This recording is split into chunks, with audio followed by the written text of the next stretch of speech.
people. Danniella Dee is with us, okay? She's getting ready to speak to us live and direct, okay? Straight out of Coventry, UK. You know, we got to represent where we're from for sure. Big shout out to everybody tuning in, loving the vibes, okay? And of course, lots of different people have been getting in touch about this great artist. Danniella Dee, you there? Hi guys. Hey Arawak, how's everybody? Yeah, we're good. It's nice to speak to you. Good, nice to speak to you too. It's been ages. I'm excited to be finally on air with you. I know, it's mad. You've done some amazing interviews so far, so I'm feeling lucky to be here, feeling grateful. So that's good, man. That's good. Good. Bless. You know what? Lots of people are tuned in and they want to know something about you. So tell us a little something about Danniella Dee, how it all began. Well, as you know, Kat, I've been singing for years and years and years. You know, from back in the soulful days, me and you. You know, singing's always sort of been a part of my life. I come from quite a musical family.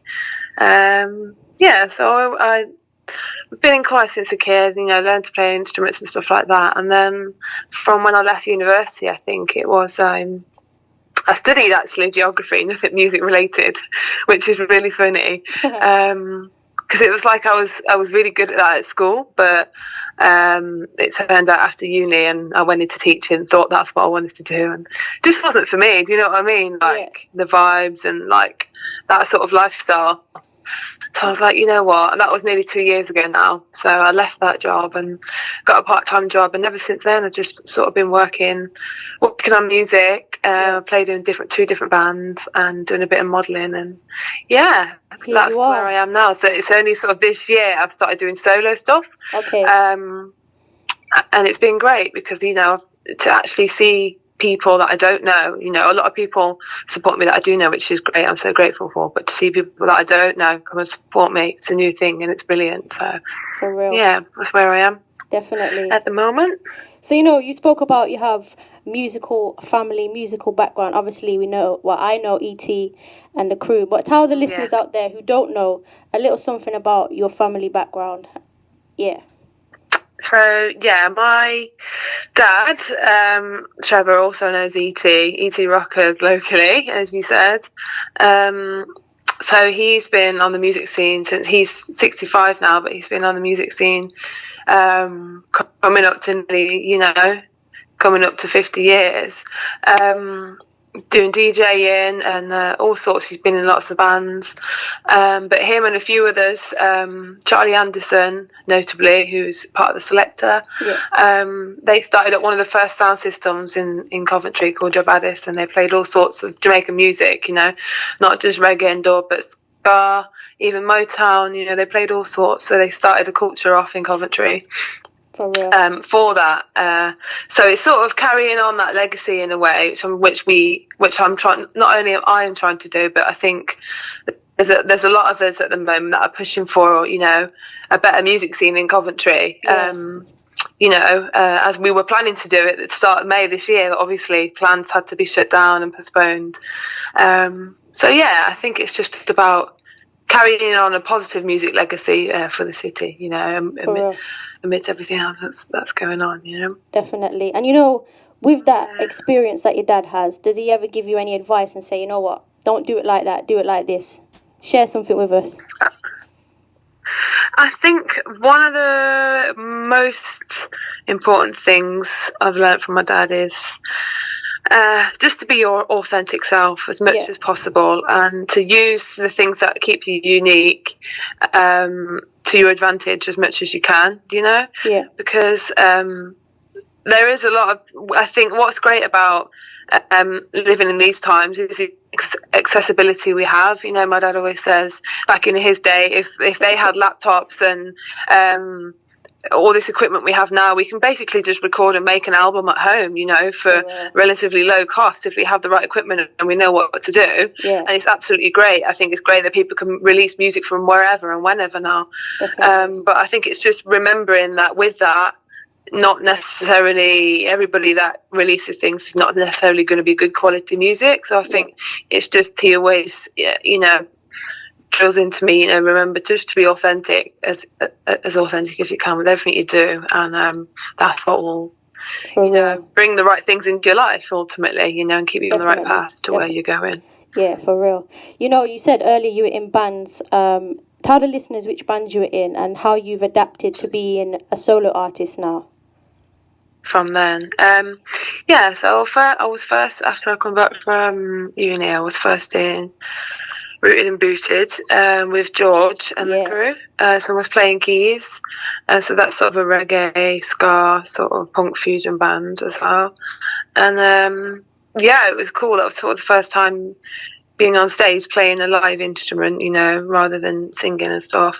I did do a little bit of singing there, and it was really fun, just learning to, rehearse with the band and learning, working with people and gelling things together really nicely. It was a good experience. And then I moved on, and I'm still with a band called Barbed Wire, which I'm sure you know and heard of. Me and Sherelle, and my dad as well is also in the band. He's the drummer. But we've got some really great musicians in that band, and we've had some great gigs and great times. Went to Germany last year, which was amazing.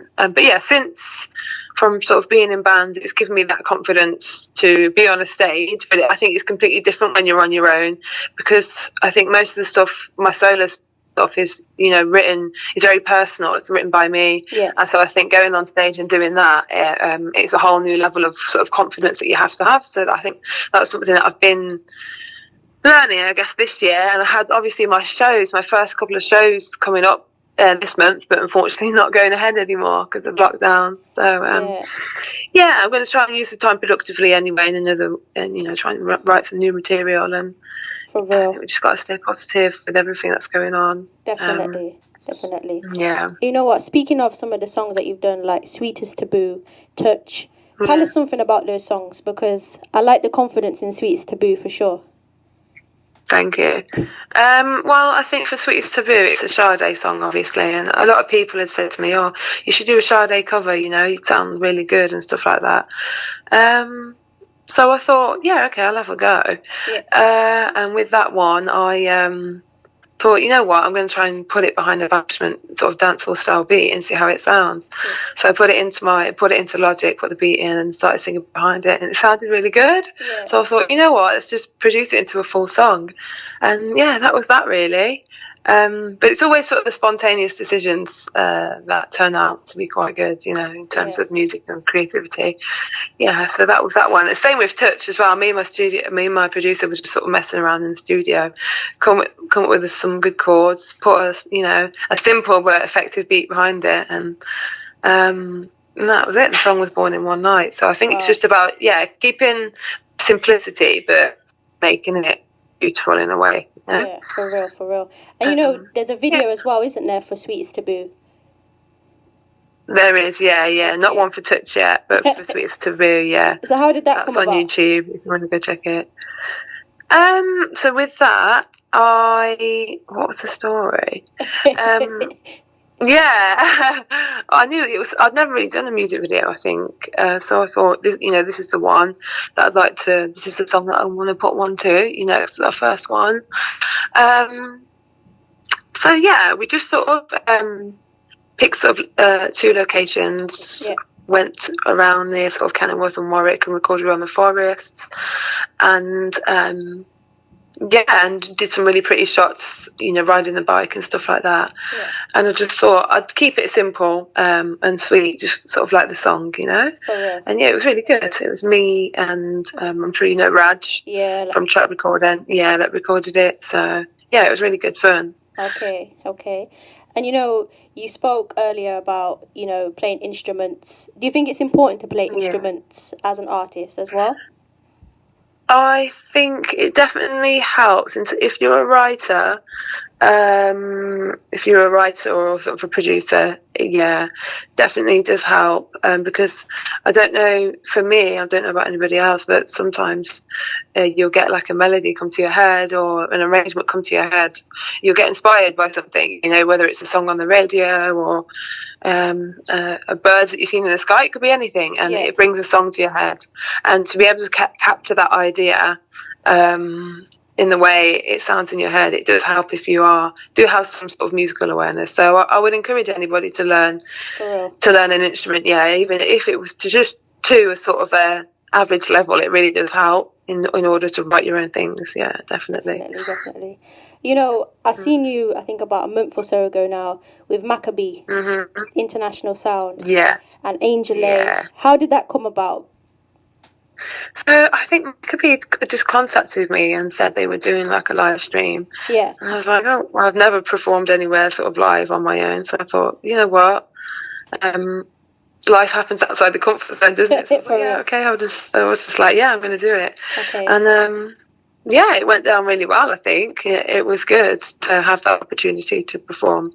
You know, like I had never done it on my own before, so yeah, it was great. Okay. I really enjoyed it. For real. And you know, people are listening in, and they might want to, you know, they're thinking of live streaming. What kind of advice would you give them for the nerves as well? I think. One, I would practice as much as you can, so you can be confident in what you are going to do on the live stream. And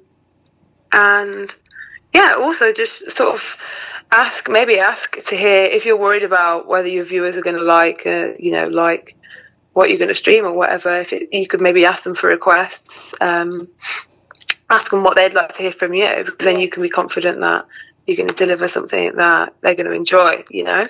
And yeah, just be yourself, really. Be yourself and act like, I suppose, the camera's not live, just like you're recording, you know. Yeah, for sure. And you know, you touched on it briefly, Sisters in Dub. Do you want to let the listeners know a little something about Sisters in Dub? Yeah, sure. So Sisters in Dub was a little organisation set up by myself, DJKat, and Sherelle, who is a singer in Barbed Wire with me, but also a youth worker around Coventry. And it was basically a movement we have set up. Bear with me 1 second. Yeah, basically a movement that we set up to sort of increase awareness and create a space within Coventry where people can come and listen to uplifting music, you know, dub, roots reggae, conscious music, because we realised that there was a gap in terms of that sort of things in COV at the moment. There's nowhere where people can come and vibe and you know, have that space. And I think it's just like what I mentioned earlier, bringing back a positive music scene into Coventry. I think that was our motivation for starting it up, and hopefully, you know, we'll be on track to continue when things start to look up again. So yeah, I just encourage everyone to like Sisters in Dub page on Facebook, so you can keep up to date with when we finally announce that, you know, our first few events. But yeah, definitely. And you know, I seen you do some speeches at Black Lives Matter. Just wanted to know, really, like, what was your thoughts about the events and what kind of things was you hoping to achieve from it as well? So with that, I think the Black Lives Matter movement, it's triggered a lot of sort of protests and riots and you know, uproar, not just in America, but here in the UK and across the world, really. So I think there'd been a protest. There's been protests before that, you know, around the area. But I think with what we've tried to achieve, particularly on that day, is to create a space for conversation and debate. Because, you know, there'd been a lot of protests and a lot of people with signs and coming out and chanting and shouting. And it's great that people come and support in that way. But I think what we tried to do with that day is encourage people to speak to each other, raise different points of view, and try and come to sort of a mutual understanding with things and why it's important to address issues of racism that exist in our own country, you know, not to shy away from it, you know. It's sort of the George Floyd was sort of a gateway for, I think, all of us to look and address what problems we are faced in terms of racism in our countries as well, and not to shy away from that. So I think it was just to open that dialogue with everybody, and I think we did that quite well. For real. And you know, speaking about difficult situations and what's been going on, how are you and the family coping with COVID? How are you feeling about it? I'm feeling positive at the moment. Everybody has been well and safe here so far, which I'm grateful for. I can only be grateful that, you know, all my loved ones have been safe so far. But yeah, it's a difficult one because I know a lot of people are on the fence in terms of views, and how people are thinking and feeling and stuff like that. But yeah, I think if anything, I'm just going to be using this time, now. A lot of people are complaining, another lockdown in winter. For me, it's not going to make too much of a difference to my life at the moment anyway, so I'm going to try and use this time to be productive and write and create and see what can come out of it, For real. So yeah, it's just very strange times and a lot of different opinions and theories and stuff like that. And I just encourage everybody to come off social media, a little bit more and not watch news as much, because it can cause a lot of stress and anxiety, I think, and just to maybe focus on doing the things that make you happy as much as you can, Definitely. and supporting each other and stuff like that. So I've got some questions coming in from the listeners. One of the questions is, who influences you? I think who influences me? It's a hard one to say. I think in terms of music, Michael Jackson was sort of the first, and I know it's controversial in terms of he'd been in sort of the spotlight in recent years with the documentary and stuff that had come out. But in terms of music, I have to say he was sort of the first artist that I fell in love with as a child. So I think his just sheer passion, despite anything else that had gone on in his life, despite all the trauma he suffered, his sheer passion for music and his love for it is just something that's inspired me for years. So I think he would be my first and biggest, and then a lot of Jamaican artists as well. I think I've grown to love reggae and appreciate reggae for what it is more as I've gotten older. Okay. Because a lot of the topics in reggae, there's no music really like it in terms of the message that the conscious roots reggae, the message that it puts out there, and it I think it's a sort of, whether you have to sort of grow up around it, and it takes a certain level of enlightenment. It can bring you to that level of enlightenment, For real. So I think a lot of reggae artists, Dennis Brown, Barrington Levy, I've got a lot of lists. The list could go on, but I'll go with Dennis Brown, Barrington Levy, and who else? I mean, like Yellow Man as well. He's good. For real. Yeah, you can't beat Yellow Man for sure. So yeah. Another question is, how can people get in touch with you? So I'm guessing that's going to be your socials. How can they link up with you and connect with you? Socials, yeah. So Instagram, I'm trying to come off it a little bit at the moment and take more breaks, from it, because it can be overwhelming and stuff like that. But I think that would be the best way, through Instagram, and I've got my email on there, so if I don't answer on Instagram, email me. I promise I will get back to you eventually. But that's it. Hit me up. Hit me up there, and I'm on Facebook as well. Also, if you search Danniella Dee, you'll be able to find my music page on there. Okay. And of course, for the last little bit of the interview, I've got to ask you, would you be up for singing a little verse? Oh. I'll put you on the spot. Oh, you have. What can I sing for you? Let's sing. What are you feeling? Go on, I can do. Yeah, why not? Okay, go on then. What do you want to hear? Up to you? Up to me? Well, you know what? Let's go with Sweetie It's Taboo, since we spoke about that. We spoke about touch, but which one you're feeling? I'm thinking just do a classic Jamaican song, Go for it, man. Go for it. Can I? Yeah, go for it. Ready? Yeah, ready. By the rivers of Babylon, where we sat down, and there we were, when we remembered Zion.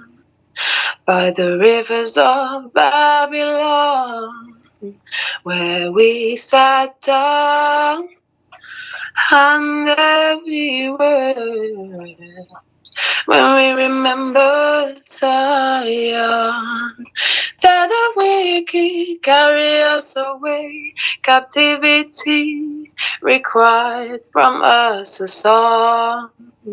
How shall we sing the Lord's song in a strange land?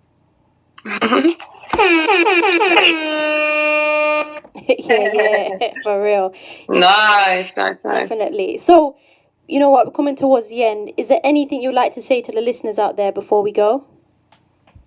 I'd just like to say a big thank you for tuning in to me and DJKat on Arawak Radio. It's been an absolute pleasure talking to you, Kat, and I hope to be back on air soon, very soon. Yeah, man, you know what? People are loving it. I'm getting lots of messages, and I only wish the best for you, for real, you know, sister to sister. Definitely.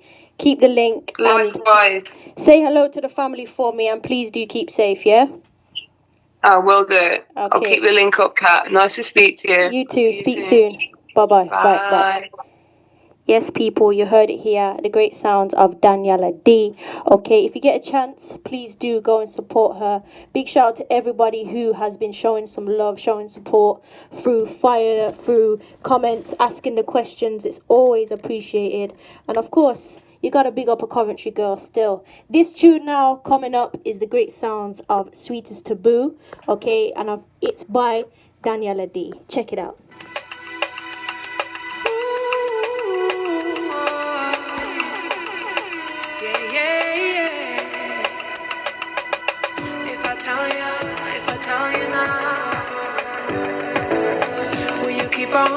Will you keep on loving me? If I tell you